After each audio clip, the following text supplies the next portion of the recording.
I'm Midnight Agent Raw. And I'm Okame. We are the Super Media Bros podcast, and we are founding members of the Odd Pods Media Network.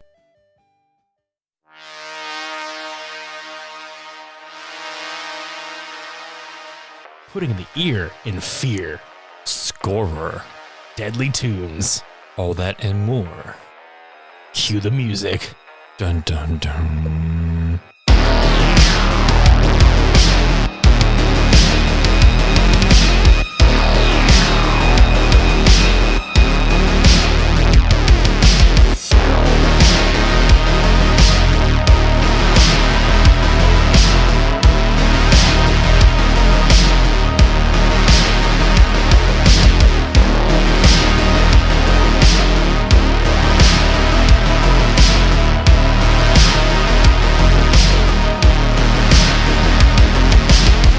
That's where the stabbing happens. Dun dun dun dun dun dun dun dun. Just get stabbed. Yep. You just create your own scenario with the music we create with our mouths. Dun dun dun dun dun. The fucking shower curtain opens up. Fuck. I wonder if that's what old girl thought about in Psycho. She's just bathing. She's just like, fuck. I wonder how many redos they have to do, like the same reaction. It's just like, again. Right? God damn it. Welcome to episode 143 of the Super Media Bros podcast. Spooky Media Bros 2020. I'm Midnight Agent Raw. And I'm Okame. We are talking about music and horror. Any variety. Yeah, it could be scores, it could be soundtracks. I mean, it could be even nuances because, you know, scores are just that, scores. It could be literal music or fucking sound effects. As quite evidence with movies like Evil Dead 2, where like they had music scores in there, but a lot of, especially in the first Evil Dead, there were a lot of, you know, shit coming from the woods and shit like that. It's just real ominous and real ambient and creepy shit. And then on the other end of the spectrum, you have things like Jaws, A Nightmare on Elm Street, things like that. Well, I mean, there's a lot of different classifications when it comes to what makes horror movie soundtrack or score really fit or suit that movie. You have like the suspenseful kind, you have the brutal kind, you have like the cult, supernatural. I mean, every bit of horror has a different style of sound or a different mood of music that emphasize more of that type of horror than if you would just pinpoint that type of music in every single piece of horror, it wouldn't suit it, basically. So just off the top of your head, because I mean, we're not going to necessarily deep dive a lot of these things. I feel like this is going to be more of just things we noticed or things we like or soundtracks or scores that are very memorable to us. I think for me, one big, humongous example is Halloween. You know, I know that's like right out of the gate, but I mean, Halloween is absolutely probably pinnacle of score. I mean, John Carpenter is a goddamn mastermind as a director, but he's also a fucking accomplished musician. And while we're on that subject, let's just dive into the fact that that score is probably one of the most widely recognized things ever. I mean, aside from the, you know, the obvious piano main theme from it, I'm talking about when he would pop out and you hear like the synth strings hit. We all know what sound that is, you know, and that scared the fuck out of me whenever I was a kid. Oh, yeah. And I mean, that's its job. You know, scores are definitely meant to enhance the viewing experience, but more often than not, like with shit like that, I could hear it and I'm just like, fuck, I'm creeped out instantly. It doesn't matter if I'm watching something or not. And then the other one is Jaws. You know, I'm not going to bounce around too much, but like I think Jaws and Halloween are probably two of the most iconic scores if you're talking in terms of horror.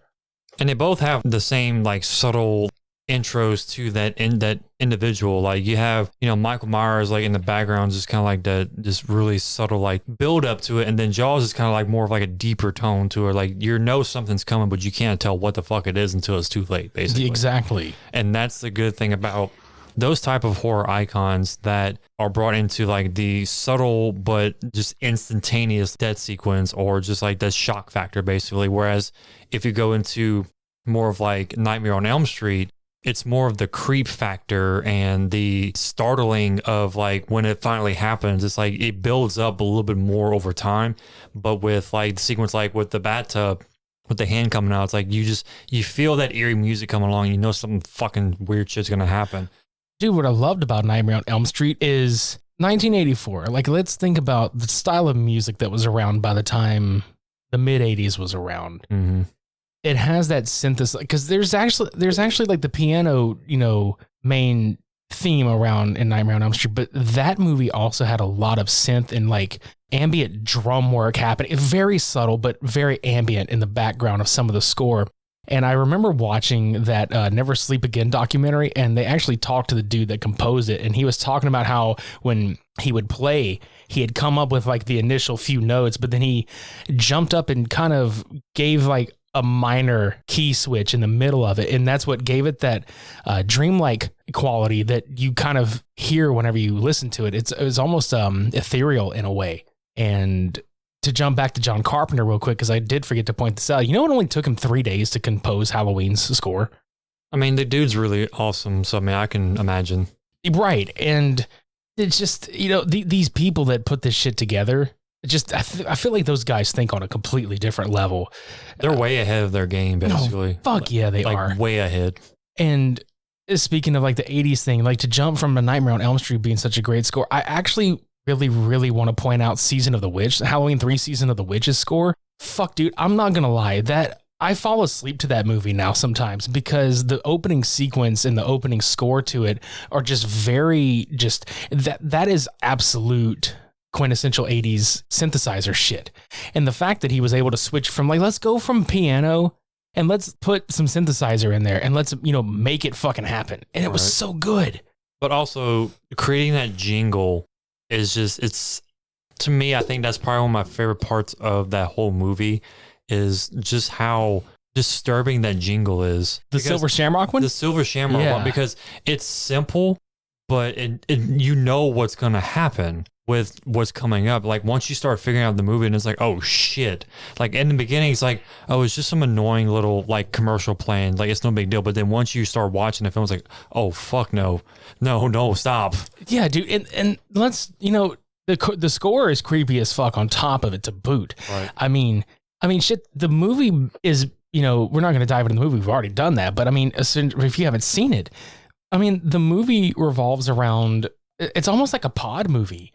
Kind of like Invasion of the Body Snatchers a little bit because, these fucking robots can actually they can kill you and replicate you. I think it fits. Yeah, it does. As far as the vibe goes, because, people were pissed about Myers not being in it, but I think for what it is, it just kicks ass and the score just amplifies that tenfold. Oh, yeah. See, a movie that came to mind that stands out a lot to me, and especially now that I'm listening to the music in my mind, is Us. Because if you really think about, like, it has a lot of that creep factor, but it has that chorus, like that, like that. And that's another thing, too. I think a lot of movies do well when it comes to their scores, like how they use the vocals in the chorus, and it builds up tension just by hearing that. I'm like, in a way, it doesn't fit, but in this sense, it does fit in the kind of sense. I don't know how to explain any better than that.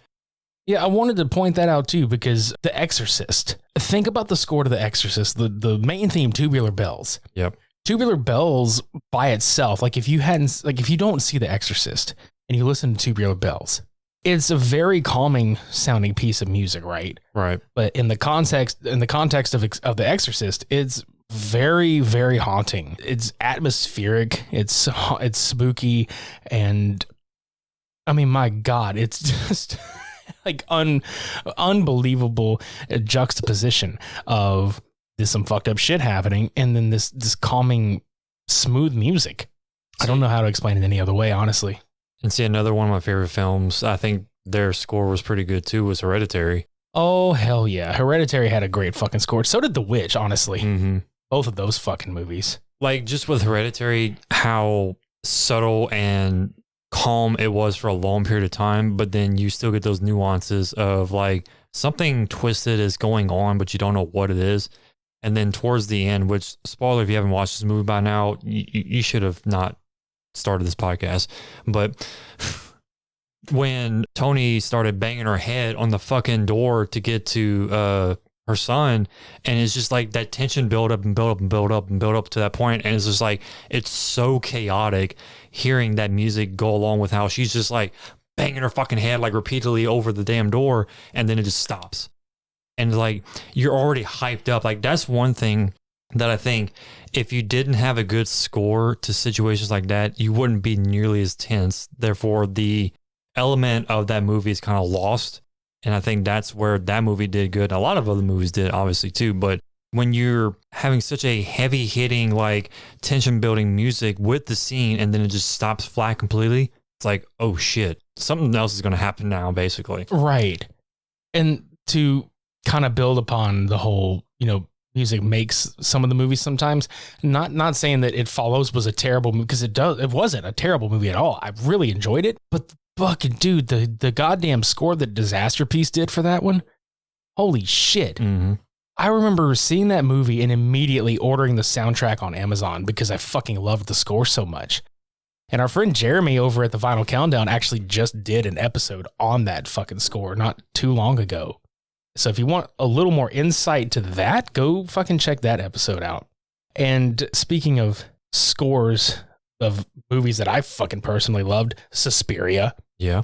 Let's talk about Suspiria and the fact that an Italian prog group named Goblin did the score for it. And fuck, dude, Suspiria, God, it's Dario Argento. It's that giallo horror genre that only he can fucking really do justice amongst other directors. But my God, Suspiria is the pinnacle to me of atmospheric score.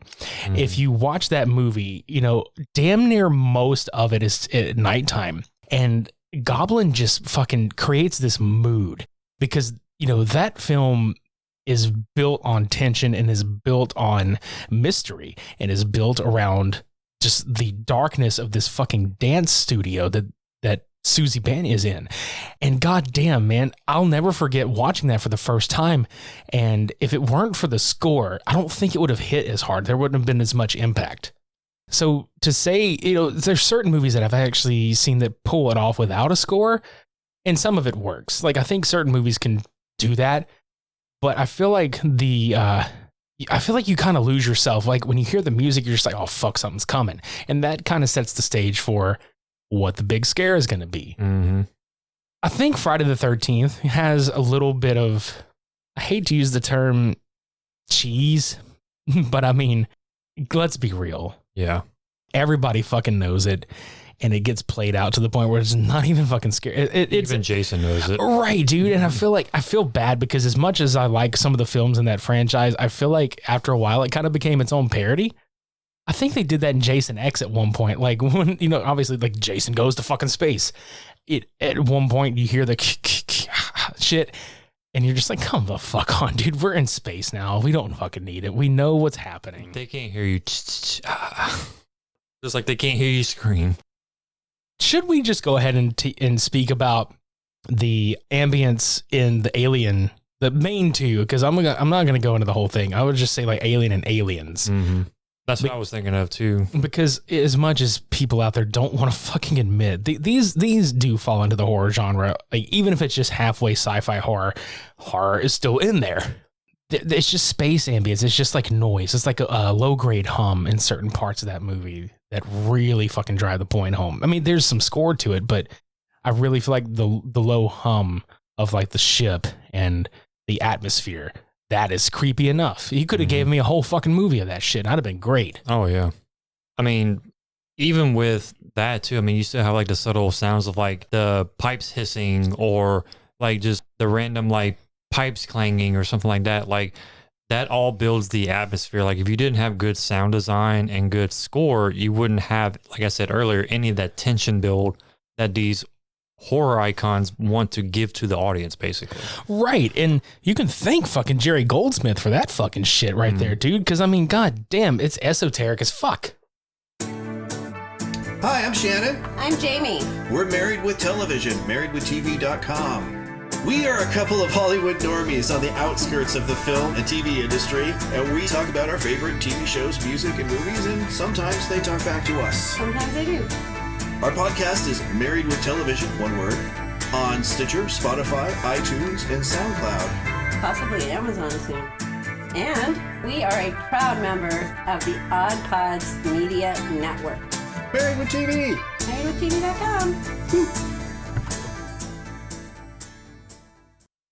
We were talking about a few of, modern day movies and their scores.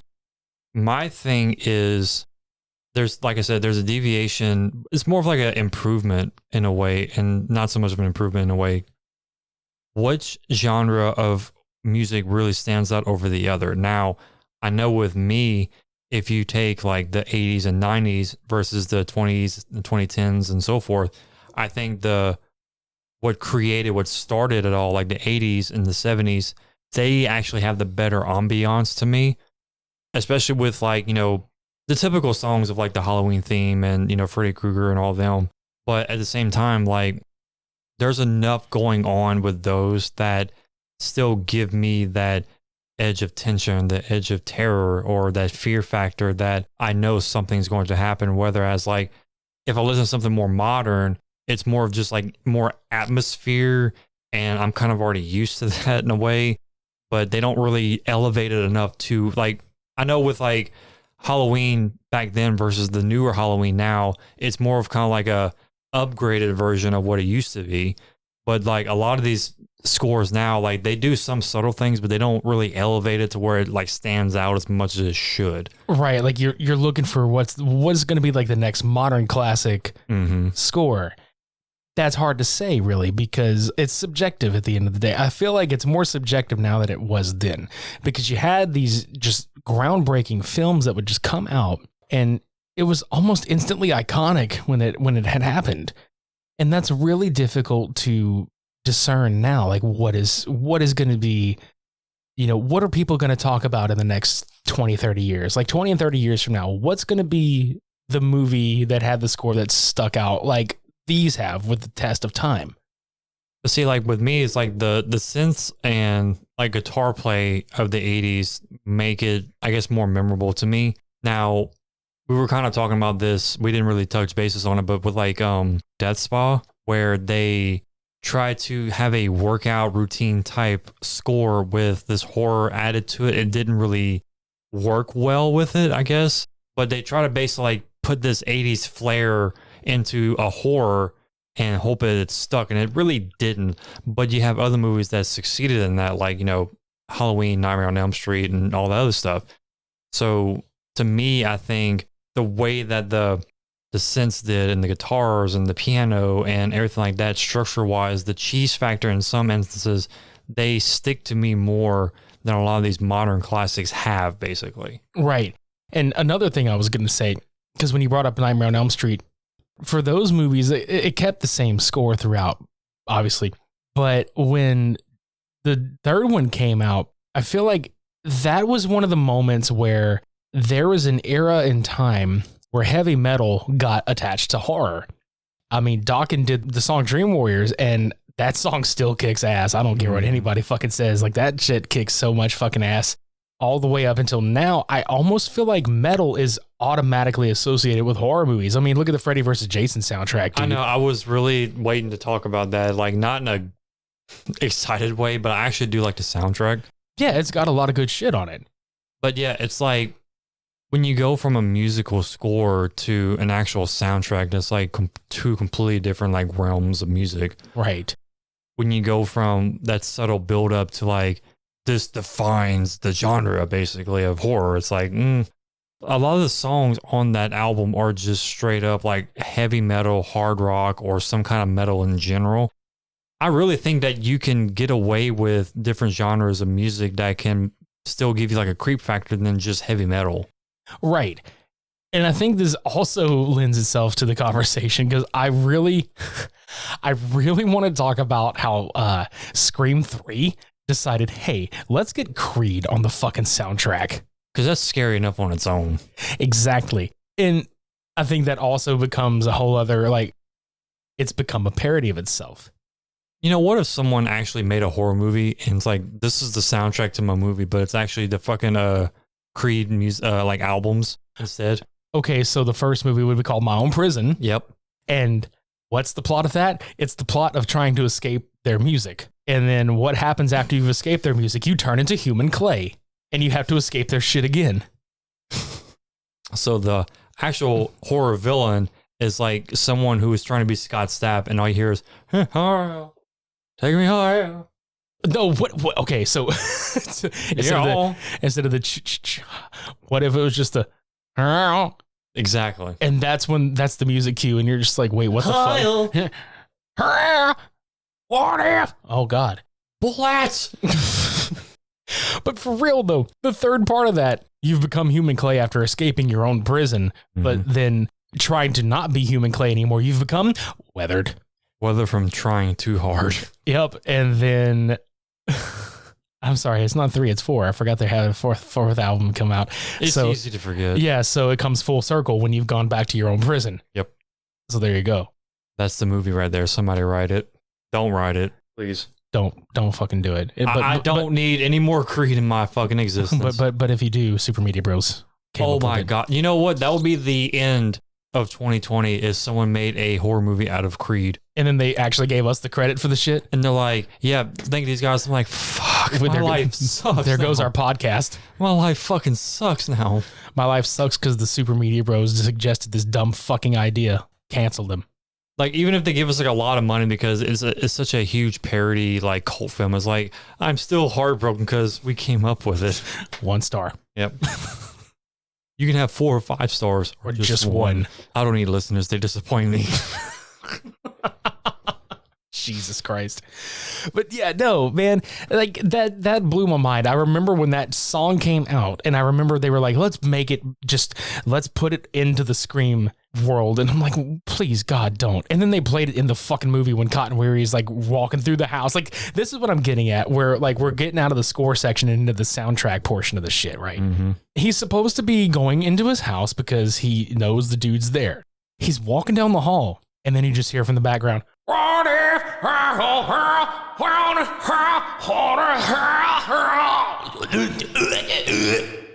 please God, make it stop. And that's what we classify a genre of horror that will fuck anybody up. It sounds like he's talking into a fucking glass.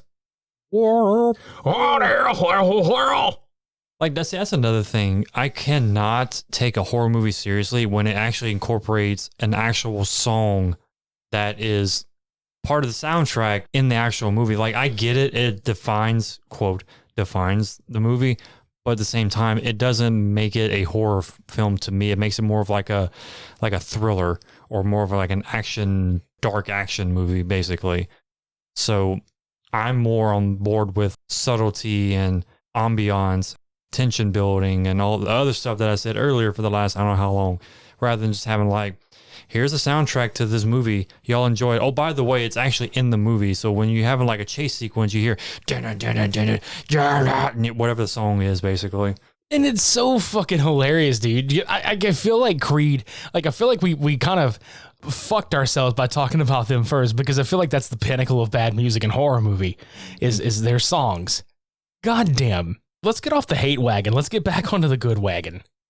Yeah, I just thought of like, what if we are part of a horror movie, like podcasters trying to make it big, and they just talk about the one thing, and it's like their careers are dead. They're fucking canceled because they talk shit about Five Finger Death Punch. Mm-hmm. And Creed. I'm still waiting on the army of bro masters in tank tops to come kick our ass.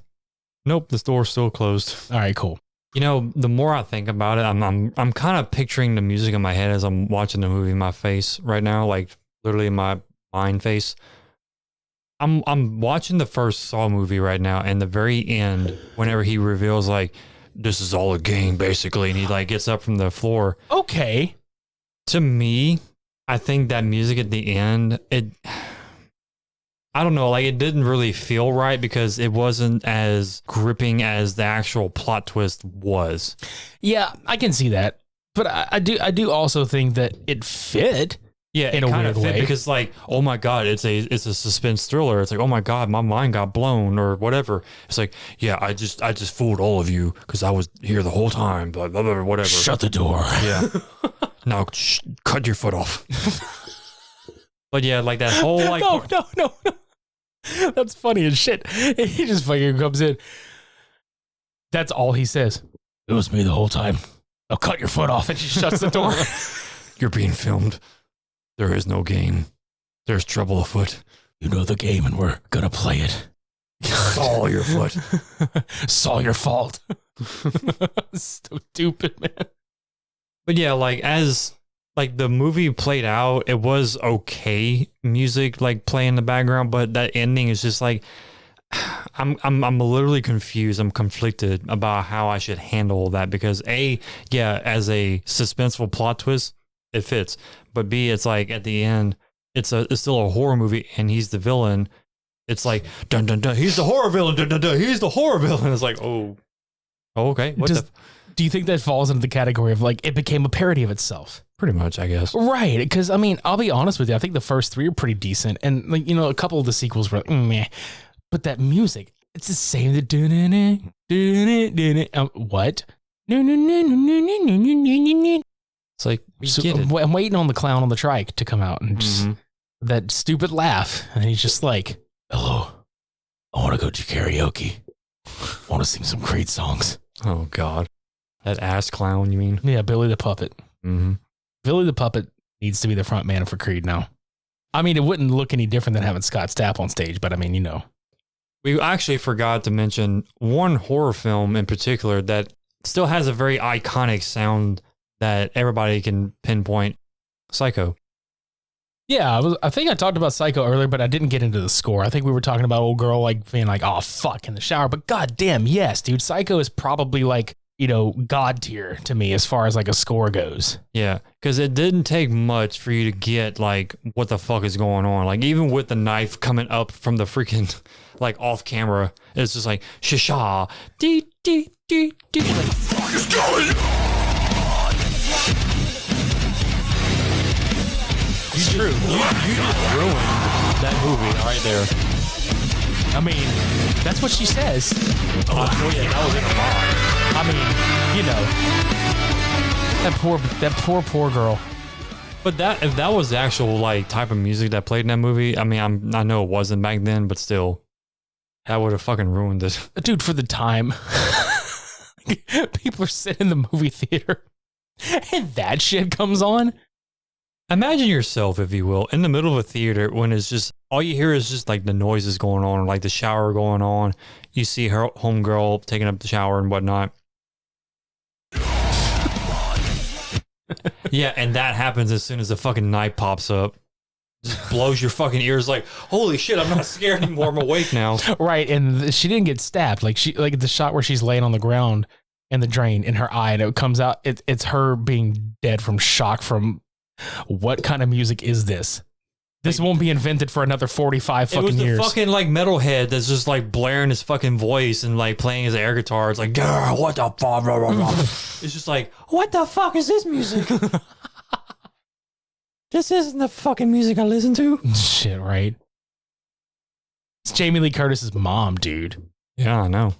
That's another thing too. To kind of come full circle back to the Halloween talk or whatever. There's a spot in Halloween H2O because she's actually in the movie. And when she's leaving, she gets in the same fucking model vehicle to leave. And there's like a little nuance of the Psycho theme that plays right at that moment. Mm-hmm. Nice little throwback, if you will. To the predecessors. Yeah, the predecessors. Now, Predator had a pretty fucking killer score. Oh, yeah. It was more of just like that jungle-ish like creep factor. Yeah. And I know a lot of people will be like, oh, that's action movie. Like, dude, no, it's absolutely also horror. Come on. You're probably the same bro factor that's like, oh, Alien wasn't a horror movie. Man, fuck off. No, speaking of, I was actually thinking of a film that I'm replaying the ending in my brain, Rosemary's Baby. Yes, sir. Because, y'all, like, her reaction to what was going on with her actual kid, playing with the music that was building that reaction, I mean, that made that ending so much better.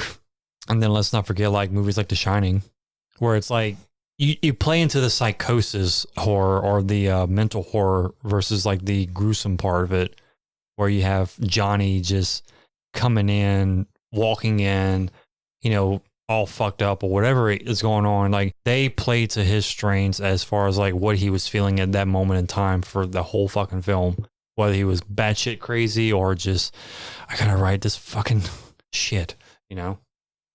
There's a lot of good and there's a lot of bad and there's a lot of just kind of like, I don't know why, but horror movies in general have really excellent music scores, and soundtracks depending on the movie. But yeah. I think one thing before we fucking go, because I know this was kind of like a really like short discussion. I say short discussion, but I mean, there's music out there for you to discover yourself. I mean, some of the shit we talked about, you probably heard. Maybe you have something you like from a movie that we didn't mention. I mean, there's a ton of movies. There's a ton of foreign films that have really great scores. I mean, obviously that would be a whole topic on its own, just to talk about foreign horror movies that have really great scores and soundtracks to them. I just thought of like the Babadook. Yeah, stuff like that. That's what I'm saying, man. There's all kinds of shit out there. Another thing, though, is how, I guess, like a good closing topic is how some horror movies have music that it's overdone. You know what I mean? Like the music is just too much. Mm-hmm. I think what makes it, going back to that conversation, like what's going to make the next thing iconic or whatever, simplicity. Yeah. I feel like simplicity has been lost and there's too much. I mean, not to mention, like, a lot of the more recent films within I want to say, like, the 2005 to, like, 2010, almost a little bit after era, I think a lot of those films kind of lost the touch of what actual horror is, but the music didn't complement it at all, or the music was the only good part about it, but the movie still wasn't up to par, basically. Right. So, on that note, there are a lot of, like, movies with the over the topness of like that heavy like guitar or just like that just loud obnoxious like booming noise or whatever that pops in that just kind of throws your senses off of what's going on. You're more focused on trying to recover from that than actual like psychological fucking scarring and shit. Right.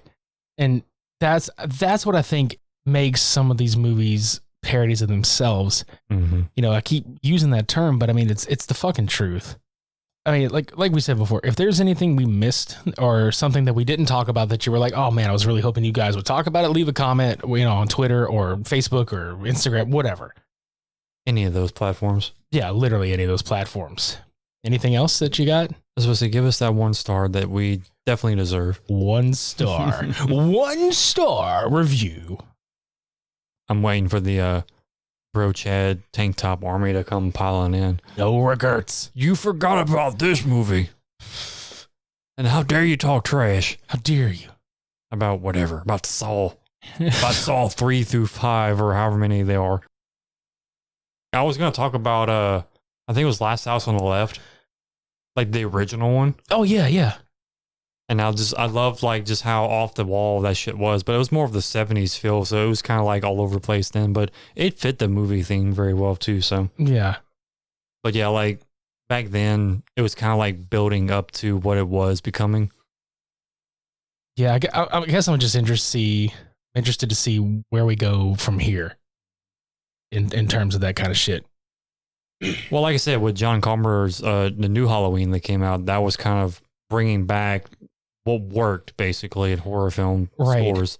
Yeah. So hopefully, like you said, the subtlety comes back and not so much this is hard rock and heavy metal. It works. Play the sounds as loud as you can. Well, they're going to work on Halloween Kills and Halloween Ends also. So, I mean, I'm kind of looking forward to those and see where that takes us. Mm-hmm. Other than that, I think I'm done. Go find our shit on social media for the love of everything. Go follow us. Give us those sweet stars that we keep asking about. Give us those 1 star fucking reviews. Give us everything that you got. Yeah. Go buy a t-shirt. Go buy a sweater. Go buy a tank top. Go buy anything on our merchandise store. In the show notes below. Make yourself look spooky in it.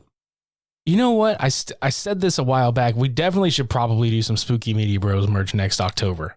Sounds like a plan. Let's fucking do it. If you want Spooky Media Bros merch, let us fucking know and we'll fucking get it done for you next year. Which 2 of you agreed to that?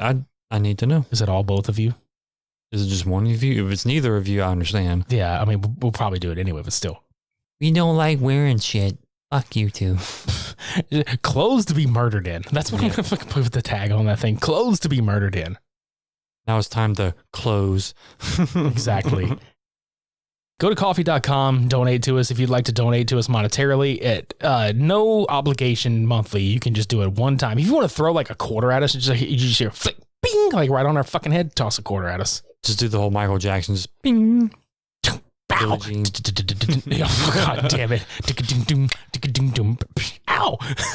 That's the sound of the quarter hitting us in the head. Go subscribe to our YouTube channel, for fuck's sake. And just watch our podcast. There's just a background and us talking. Yeah, because not to get into it again, but, the hurricane kind of dashed our hopes of purchasing, the equipment we really wanted to fucking purchase for that shit. So that's a sore subject, but for another day. But for now. Spooky. But for, yeah. Yeah, but for now. Bunch of butts for now. Next week, we are going to come back and do another Cult Cinema Showdown. And it's going to be two films from actually the only two films from Tales of the Crypt. Bordello of Blood versus Demon Knight. Choose your victor. Ahead of time. Go vote. Yeah.